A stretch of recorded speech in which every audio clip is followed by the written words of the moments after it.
Why did Buddha allow the consumption of meat? Welcome back, everyone, to Mind Podcast. Before starting the video, I want to ask you a question. Do you think Buddhism prohibits monks from eating meat? Many viewers may assume that, of course, Buddhism forbids the consumption of meat and prioritizes vegetarianism. However, the reality is not that straightforward.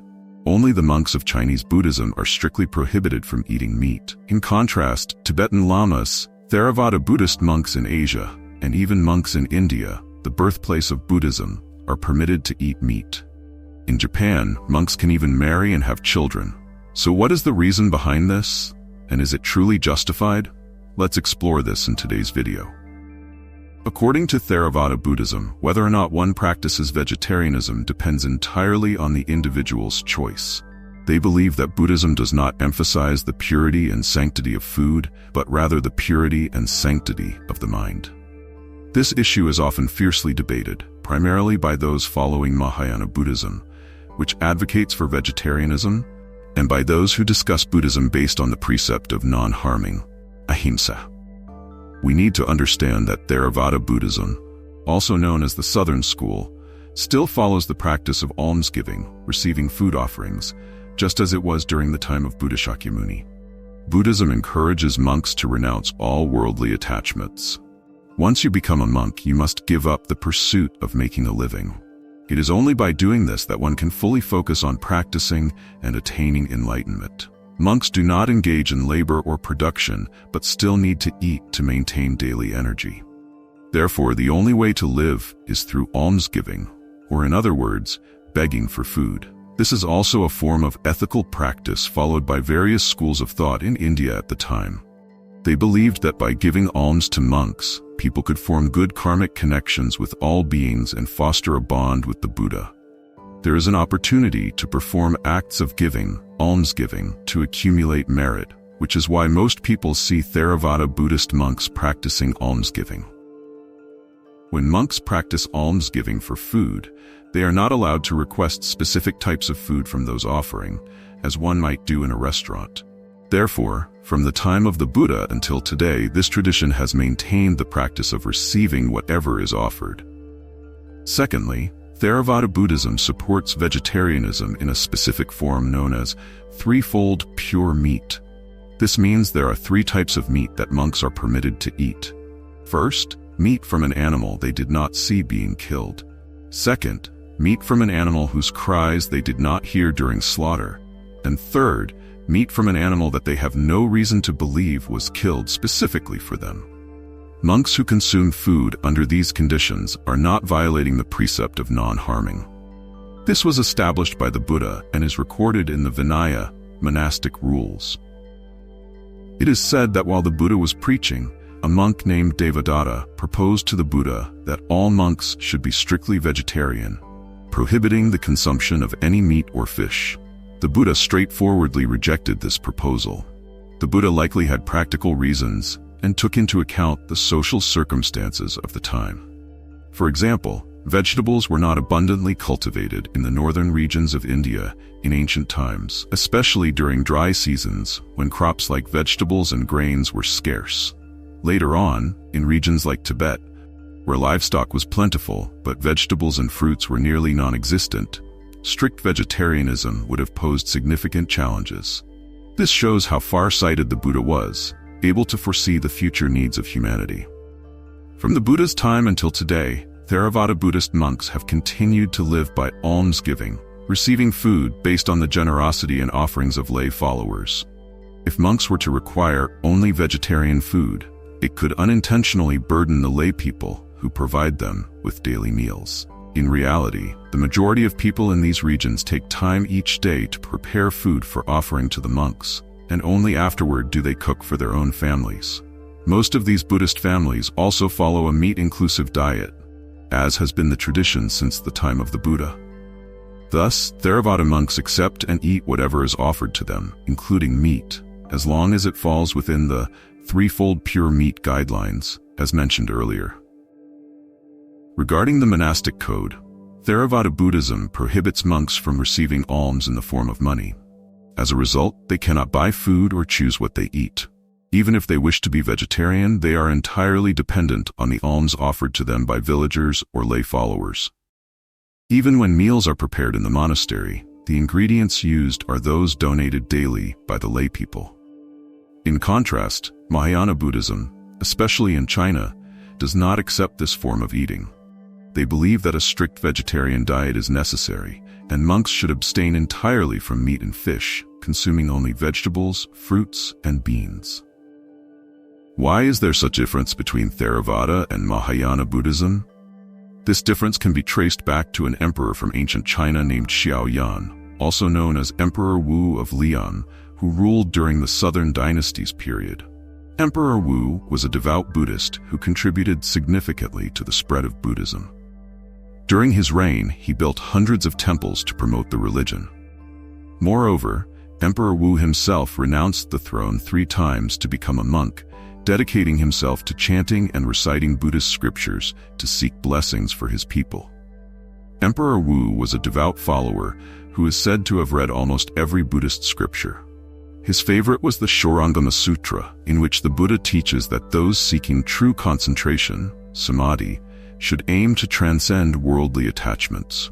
If the mind of killing is not eradicated, one cannot escape suffering, even if they possess great concentration and meditative power. If one doesn't fully renounce the intent to kill, they are destined to fall into the realm of ghosts and spirits. Those at the highest level will become powerful demons. Those at the middle level will become flying spirits or ghost wolves. And those at the lowest level will become earthbound spirits. Among these demons, there are some who, in the past, were on the path to supreme enlightenment. But after my passing, during the age of decline, these ghostly beings will spread throughout the world. Not only does eating meat prevent one from attaining enlightenment, but it also leads to rebirth as lower beings. You should know that those who eat meat may seem to have reached some level of enlightenment, but they are still of the nature of killing. Once their merit is exhausted, they will inevitably fall into the sea of suffering. They are not true disciples of the Buddha.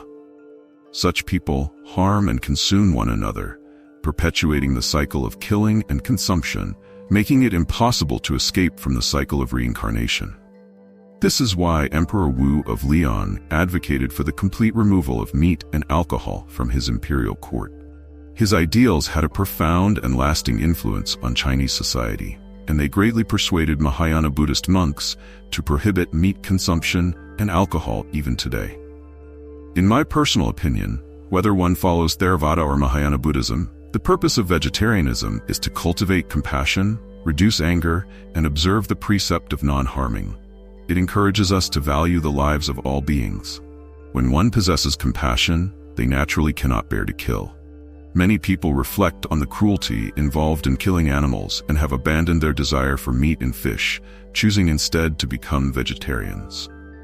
This view is not limited to Buddhists. Many people in the West and from other religions around the world are adopting vegetarianism because of this belief in compassion. For lay Buddhists, it is important to reflect and decide for themselves what is right or wrong, what is ethical, and what aligns with the Buddha's teachings. Since this issue is understood and practiced differently by various Buddhist schools, you should study further and determine a way of eating that avoids contributing to harmful and unwholesome thoughts or actions that promote killing.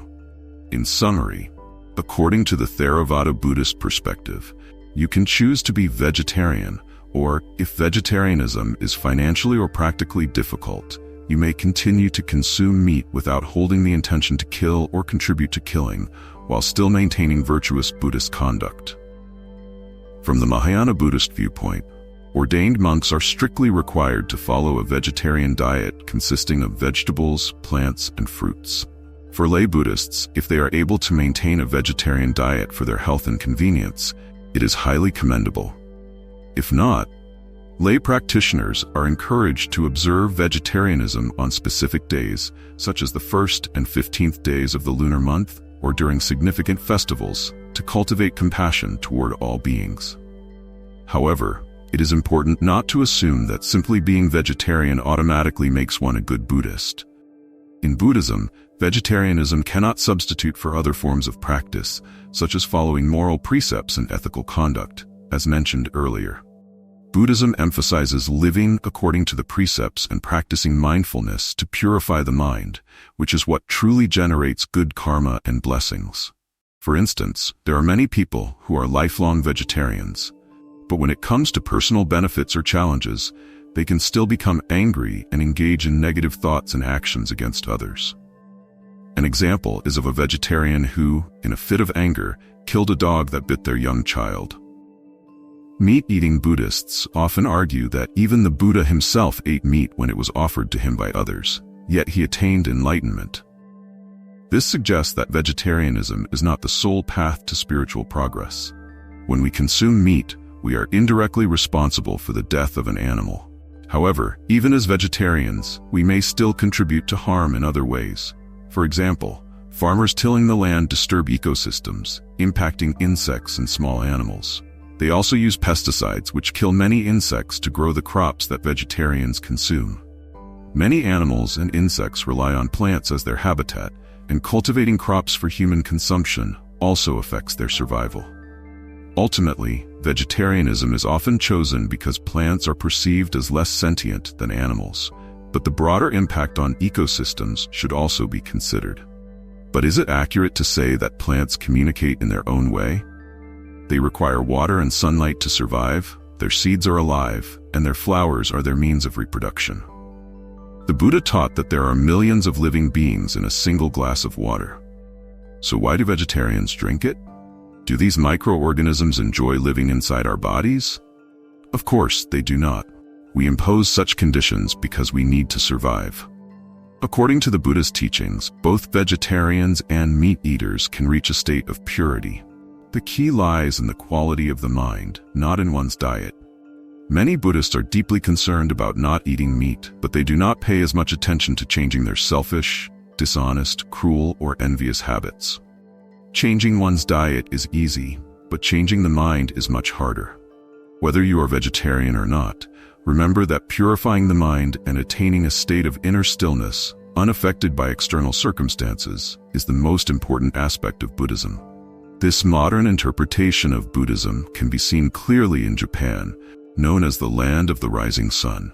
Japan exhibits many unique and unusual characteristics, such as the fact that Buddhist monks there are free to eat meat, drink alcohol, marry, and have children, just like ordinary people. We are accustomed to thinking that those who have renounced the world have left behind worldly desires to purify their minds. Monks typically embrace a lifestyle of vegetarianism, recite the Buddha's teachings, and abandon all worldly ambitions, including starting a family, to fully dedicate themselves to spiritual practice. However, in Japan, things are different. Buddhist monks there lead a more worldly life, engaging in activities like eating meat, drinking alcohol, getting married, and having children, practices that stand in contrast to what is traditionally expected of monastic life elsewhere. This phenomenon surprises many Buddhists and those knowledgeable about Buddhism worldwide, finding it both unexpected and intriguing. For international visitors, it may seem unusual, but for professionals, it's considered a norm. So, why are Japanese monks allowed to marry, eat meat, and drink alcohol? Here's the explanation for this unique phenomenon. In the history of Japan, monks have been allowed to marry since the Heian period, and this practice continued through the Kamakura, Muromachi, and Edo periods, eventually becoming a tradition that persists to this day. In Japan and other East Asian countries, various Buddhist sects emerged, each with its own rules, practices, approaches, and interpretations. Some of the major Buddhist sects in Japan include Zen, Pure Land, and Nichiren. Later on, other groups such as Soka Gakkai and Nipponzan Myohoji were also established. Essentially, monks are not strictly required to remain celibate for life. While some monks in these sects choose to live solitary lives, others return to worldly life, marrying and having children. The decision to marry is left to the individual monk based on their own free will, while they still maintain their responsibilities to Buddhism. This tradition stems from the Meiji Restoration era. In 1868, the Meiji Restoration marked the end of the Tokugawa shogunate's 800-year rule and the beginning of the Meiji era, under the power of the emperor. This was a turning point for Japan, as the country opened up to the world and embarked on modernization. As part of this shift, anything related to the shogunate was dismantled or abolished, including certain aspects of Buddhism. Before the Meiji Revolution, from 1866 to 1869, Shinto and Buddhism were merged into a system called Shinbutsu Shugo. However, after Emperor Meiji came into power, Shinto was separated from Buddhism. Emperor Meiji, as a descendant of the Shinto deity Kami, distanced the nation from Buddhism, which had been supported by the shogunate. This resulted in the establishment of policies such as Haibutsu Kishaku, abolishing Buddhism and destroying Buddhist temples and statues, further cementing changes to the religious landscape of Japan. This event led to the destruction of temples, Buddhist images, and records, forcing many Buddhist monks to return to secular life. If you have watched our video on the decline of the Dharma, I believe this serves as a clear example. In 1872, the Meiji government issued the Nikkojiku Saitai law, which allowed Buddhist monks to freely marry, eat meat, and drink alcohol, effectively normalizing their lives. This was seen as a way for the government to weaken Buddhism. While some monks chose to remain celibate, the majority adopted this change, and many Buddhist sects in Japan later followed a hereditary system. This meant that after a temple abbot passed away, his successor would typically be his son. A notable example is Shinran Shonin, born in 1173 and passing away in 1263, the founder of the Jodo Shinshu, True Pure Land sect of Japanese Buddhism. Shinran publicly married and had 7 children. His descendants continued to maintain and expand the sect's influence. Even today in Japan, there are matchmaking events for monks. Monks are seen as ideal marriage partners by Japanese women, as they are considered intellectuals, often with high incomes, permitted to run businesses, own their own homes, and are regarded as trustworthy, rarely engaging in extramarital affairs. These explanations help unravel the mystery of the private lives of Japanese monks. In Japan, the choice of whether to remain single or marry is left to the individual.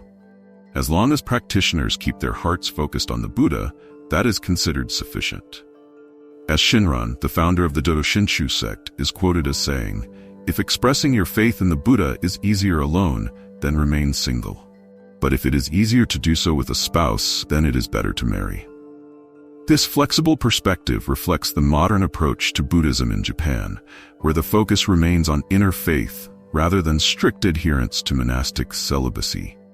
The key point is how we express our faith in chanting and dedicating ourselves to the Buddha. What do you think about this perspective of Japanese Buddhism?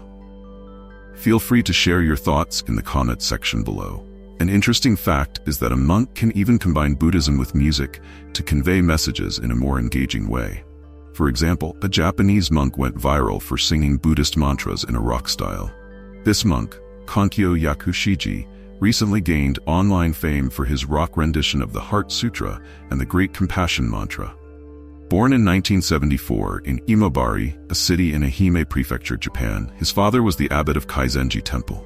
In many Buddhist sects in Japan, the tradition of hereditary succession is common, meaning that after an abbot passes away, his son usually succeeds him. Therefore, Kankyo Yakushiji was raised from a young age to become a monk.